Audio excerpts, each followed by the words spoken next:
금속과 비금속의 특징에 대해서 봤고요. 이제 금속 원소 중 하나인 알칼리 금속에 대해서 보겠습니다.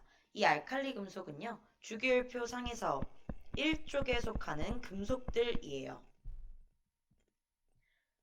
그럼 주기율표를 보자면 1쪽에 속한다라고 했으니 색칠을 해놨죠. 그런데 1쪽에 있는 누구는 빠졌나요?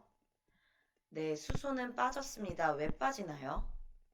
수소는 금속이 아니라 비금속이기 때문이죠. 지금 이 알칼리 금속은 금속에 대해서 보는 거기 때문에 1쪽 중에서 수소를 제외한 나머지 금속, 리튬, 나트륨, 칼륨, 그 밑에 있는 등등등의 원소들의 특징에 대해서 보도록 할 거예요.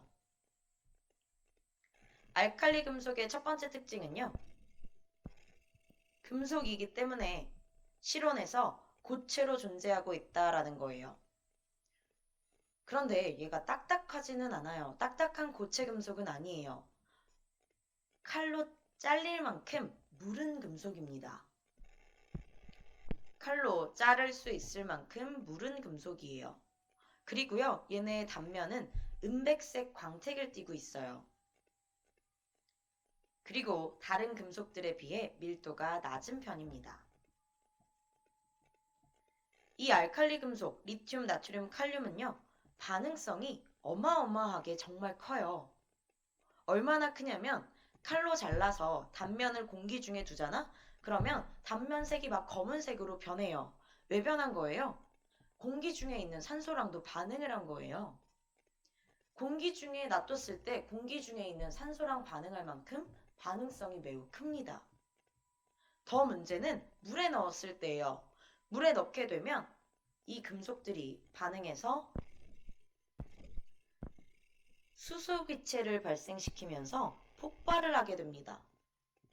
그래서 아주 쬐끔 잘라서 물에 넣어봐야 돼요. 만약 실험을 할 경우에는. 폭발하는 이유는 이 수소기체를 발생시키기 때문인데요. 반응성이 너무 크기 때문에 물에서도 보관을 할 수 없고 공기 중에 두어서도 안 돼요. 그렇기 때문에 석유나 액체 파라핀 속에 보관을 하게 됩니다.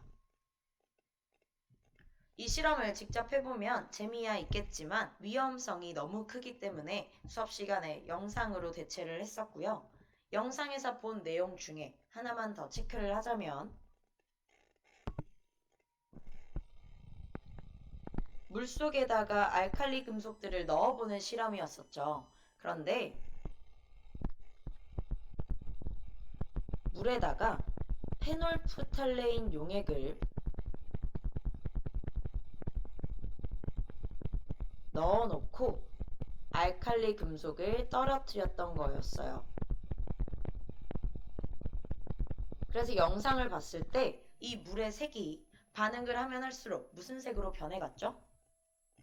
네, 빨간색으로 변해갔죠. 빨간색으로 변했던 이유는요. 이 페놀프탈레인 용액이 지시약이기 때문인데요.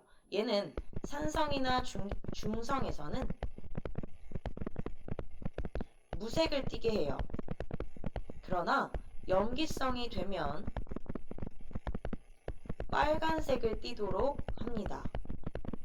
즉, 물에다가 페놀프탈레인 용액을 넣고 알칼리 금속을 넣었을 때 용액이 빨간색이 되었던 이유는 알칼리 금속과 반응한 결과 용액이 염기성이 되었다라는 걸 확인할 수 있는 거죠. 왜 이렇게 됐을까요? 화학식으로 정리를 해보자면 나트륨을 예로 들어 볼게요. 나트륨을 물에 넣었어요. 물에 넣으면 무슨 기체를 발생해요?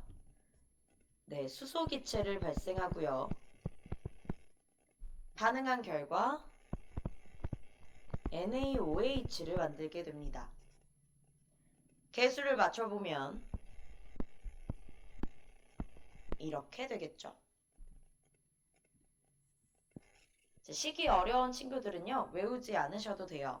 설명을 좀 용이하게 하기 위해서 화학식을 그린 거니까, 쓴 거니까 이해가 안 되는 친구들은 그냥 연비성이 되는구나 라고 정도까지만 생각을 하시면 되고요.